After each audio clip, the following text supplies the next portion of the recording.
आज राजीनामा दिलेला आहे आणि त्याचा जल्लोष पुन्हा राज्यभरात आपल्याला पाहायला मिळतोय. पुण्यात देखील त्याचा जल्लोष आपल्याला पाहायला मिळतोय. पुण्यातील जे गुडलक चौक आहे, जो कलाकार कट्टा आहे, या ठिकाणी विद्यार्थी मोठ्या संख्येने जमलेले आहे, जल्लोष साजरा करत आहे. धर्मेंद्र प्रधान यांनी राजीनामा दिलेला आहे, याचा जल्लोष आपल्याला पुण्यात पाहायला मिळतोय. आपण काही विद्यार्थ्यांच्या प्रतिक्रिया घेणार आहोत. दादा, काय सांगशील तू? आज या जल्लोषात सहभागी झाला, धर्मेंद्र प्रधान यांनी राजीनामा दिली, काय प्रतिक्रिया आहे? अत्यंत आनंद होतो जनतेसाठी. खर तर हा फक्त जनतेचा विजय नाही तर लोकशाहीचा विजय आहे. कारण आपल्या देशामध्ये तुम्ही आतापर्यंत बघितलं, आतापर्यंत कितीतरी नीट फुटी झालेली आहेत, आतापर्यंत पेपर फुटी पण भरपूर झालेले आहेत. पण आता तो जनतेचा एकजूट आपल्याला बघायला भेटतो. या काळामध्ये खऱ्या अर्थानं हुकुमशाही राहिलीच नाही, आता राहणार सुद्धा नाहीये. कारण प्रत्येक घरातून जनते आता बाहेर पडलेले आहेत आणि फक्त नावाला जरी कॉंग्रेस जनता पार्टी असेल, खऱ्या अर्थानं वाघ आहेत आणि महाराष्ट्राला देशाला पूर्ण दाखवून दिले आहेत. आता येणाऱ्या काळामध्ये मला नाही वाटत की आता हुकुमशाही राहील, कारण प्रत्येक घरामध्ये जनजी आता निर्माण आहे. त्यामुळे खूप आनंद होतोय. आमच्या हक्काची लढाई आम्ही जिंकलो असं वाटतंय. अभिषेक जितके सरांना मनपूर्वक आभार, वांगचुकरांचे मनपूर्वक आभार आणि एकंदरीत लोकशाहीचे आभार. धन्यवाद.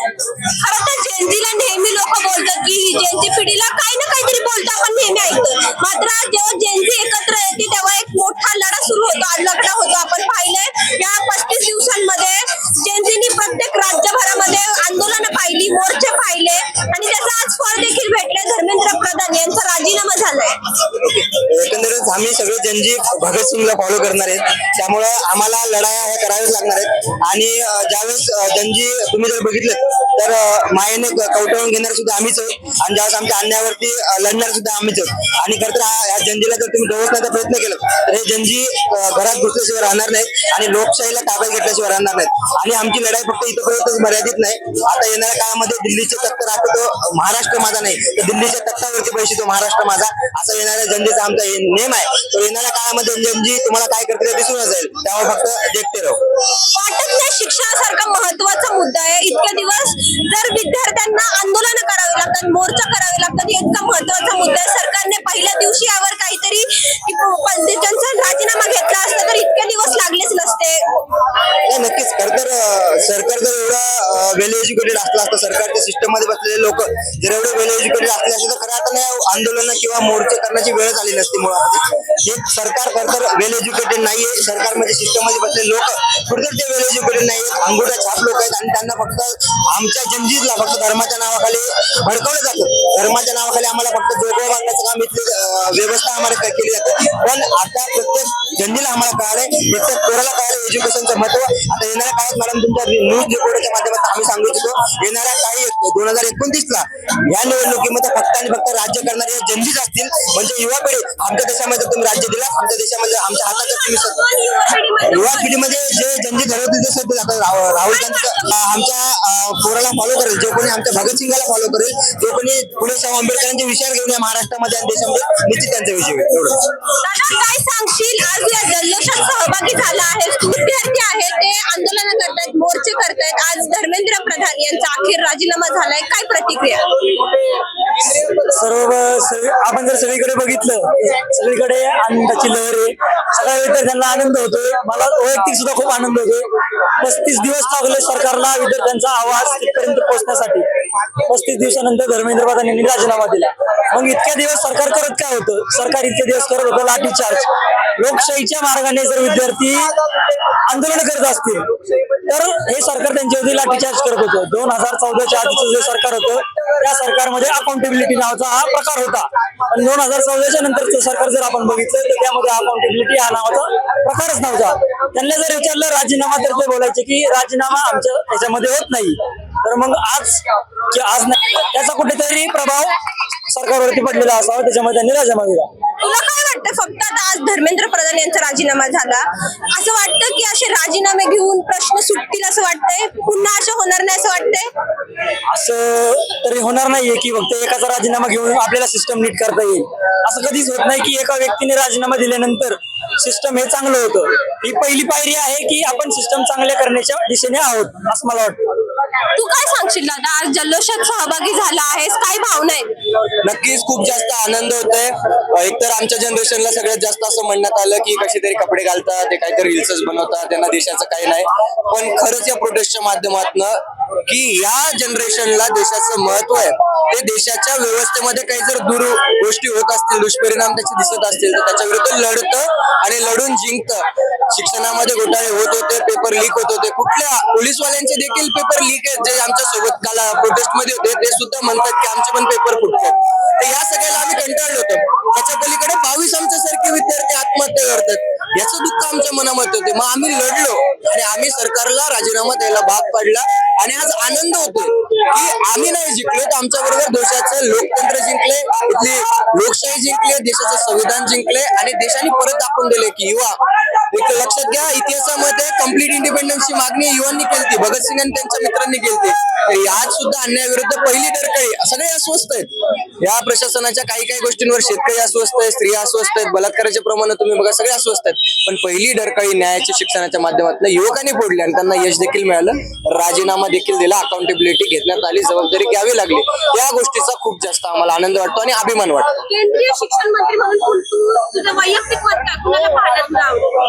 केंद्रीय शिक्षण मंत्री म्हणून असं काय असतं, असं स्पेसिफिक नाही सांगता येणार, पण तो एक ऍटलिस्ट शिक्षित माणूस पाहिजे, त्याला ग्राउंड रिअलिटी माहित पाहिजे की एज्युकेशन कसं काम करतं, त्याने ट्रेंड्सला पण ओळखलं पाहिजे. आज आमची डिग्री जी आहे, आम्ही डिग्र्या करतो आणि कुणीतरी 2-3 महिन्याचा कोर्स करतो, ट्रेंड जे चालू AI वगैरेचा, आणि त्याला जॉब मिळून जातो.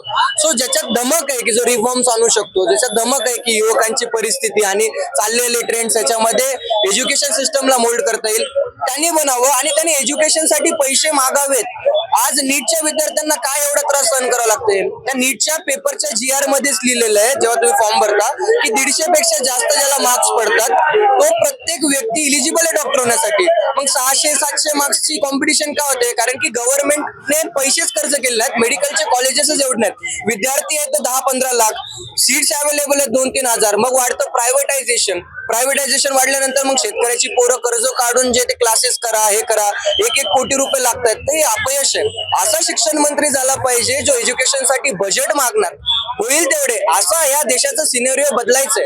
राजीनामाच आमचं यश नाही, तर आम्हाला या देशामध्ये जास्तीत जास्त विद्यार्थी आणि त्याची जास्त अधिक सीट्स आम्हाला पाहिजे, ज्याही जास्तीत जास्त आम्हाला कॉलेजेस पाहिजे, असं कोणीतरी करणारा आम्हाला शिक्षण मंत्री. जेनझी मध्ये अजून कोणकोणते असे प्रॉब्लेम्स आहेत जे अजून तुम्ही मांडणार आहेत आंदोलनामार्फत? जेनजी मध्ये एक युवक आहे जो शिक्षण घेतो, आम्हाला सगळ्यात आधी शिक्षणाला महत्व देणं गरजेचं आहे. आज ज्या मुलाचं वय 6 वर्ष देखील नाही, जो पहिला नाही, जो फक्त 5 वय वर्ष 5 आहे, त्याला 35, 40 आणि 17 हजार भरावं लागतात. हे कुठलं शिक्षण? राईट टू एज्युकेशन आपला हक्क आहे, पण ते राईट टू एज्युकेशन खरंच काम करतंय का? म्हणजे प्रत्येक गोष्ट पैशाने येते, नीटचा पेपर पैशानं, तलाठी पैशानं, MPSC पैशानं, प्रत्येक गोष्टीमध्ये भ्रष्टाचार सुरू आहे. आमचं एकच म्हणणं आहे, भ्रष्टाचार कमी झाला पाहिजे, आपल्या विद्यार्थ्याला चांगलं शिक्षण असलं पाहिजे आणि ते शिक्षण घेतल्यावर त्यांना चांगली नोकरी, जी सिक्युरिटी म्हणतो आपण, फायनान्शियल सिक्युरिटी म्हणतो किंवा काय असेल, जे काय असेल ते असलं पाहिजे. एक विद्यार्थ्याला जेव्हा एक माणूस शिकतो ना, तेव्हा मागच्या संपूर्ण घराचा एक चांगला हे होतो, उदार होतो. त्याचं शिक्षण खूप महत्वाचं आहे आणि त्या शिक्षणामध्ये बदल आणि भ्रष्टाचार कमी झाला पाहिजे. शिक्षणामध्ये घोटाळे होऊ नये यासाठी सरकारने काय केलं पाहिजे? ट्रान्सपरन्सी असली पाहिजे, एक सरकारची जबाबदारी असली पाहिजे. लोक आहेत जे पेपर फोडणार, पण पेपर फुटला तर त्याला लगेच कारवाई केली पाहिजे आणि सरकारने लगेच जबाबदारी घेतली पाहिजे, आपला राजीनामा दिला पाहिजे. आणि अकाउंटेबिलिटी एक सगळ्यात महत्वाची गोष्ट आहे, जे सरकारकडे नव्हती पण आता सरकारला येईल आता असं वाटतं. आता धर्मेंद्र प्रधान यांनी राजीनामा घेतलाय, मात्र असं वाटतं की राजीनामे घेऊन असे प्रश्न सुटणार आहेत. राजीनामा घेऊन लगेच सुटणार नाही, पण ही सुरुवात आहे. जर एक माणूस सगळ्यात टॉप मोस्ट पदावर बसलेला आहे, तर तिची जबाबदारी आहे की माझ्या खाली जे काम करणारे कर्मचारी आहेत, ही व्यवस्था आहे, ती काम चांगलं करते का नाही, आणि काम चांगलं करते त्यांची जबाबदारी आहे. बरं असं काही झालं नाही तर त्यांना राजीनामा दिला पाहिजे. लोकांमध्ये एक भीतीचं वातावरण तयार राहील की आपण कुठल्याही गोष्ट चूक करू नये, आणि जर चूक केली तर लोक आपल्याला रस्त्यावर उतरून आपल्याला प्रश्न विचारतील की बाई का झालं, आणि लगेच थांबणार नाही, भ्रष्टाचार लगेच थांबणार नाही, पण एक सुरुवात होईल. काय सांगशील काय प्रतिक्रिया आहे? जल्लोषात सहभागी झालाय, 35 दिवसांपासून आपण पाहतोय, तुमचे प्रयत्न चालू होते राजीनाम्यासाठी. कसं व्हायचं की आम्ही काहीही करू आणि तुम्हाला ते ऐकायला लागेल, पण त्यांच्यावर प्रश्न विचारणारे हे तरुण आहे आणि या तरुणांचा मला अभिमान आहे आणि मला या जनरेशनचा अभिमान आहे आणि मला माझ्या जनरेशनचा अभिमान वाटतो की त्यांनी एज्युकेशन मिनिस्ट्री म्हणजे जे डिसिजन मेकर आहे त्यांना सुद्धा आज राजीनामा द्यायला भाग पडलं.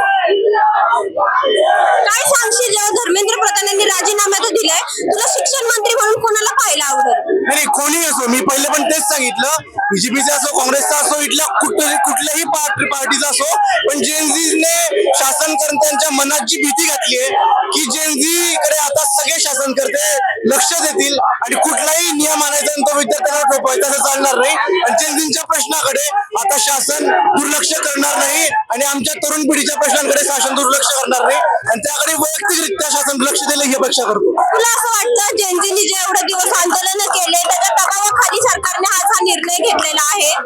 100% आणि तो घेतलाच पाहिजे. मुळात दबाव आणणं हे चांगल्या डेमोक्रेसीचे लक्षण आहे. आज फक्त विद्यार्थी जिंकले नाहीत, आज लोकशाही जिंकली आहे, कारण सामान्य जनतेतल्या सामान्य कुटुंबातल्या मुलांनी आंदोलन हाती घेतलं होतं आणि एक उत्तर देण्याची पद्धत आता आज चालू झाली पाहिजे. एकंदरीतच आपण पाहू शकतो, आपण विद्यार्थ्यांच्या प्रतिक्रिया घेतलेल्या आहेत. धर्मेंद्र प्रधान यांनी राजीनामा दिलेला आहे, त्यासाठी विद्यार्थी मोठ्या उत्साहात साजरा केला तर आपल्याला पाहायला मिळत आहे. कलाकार कट्टा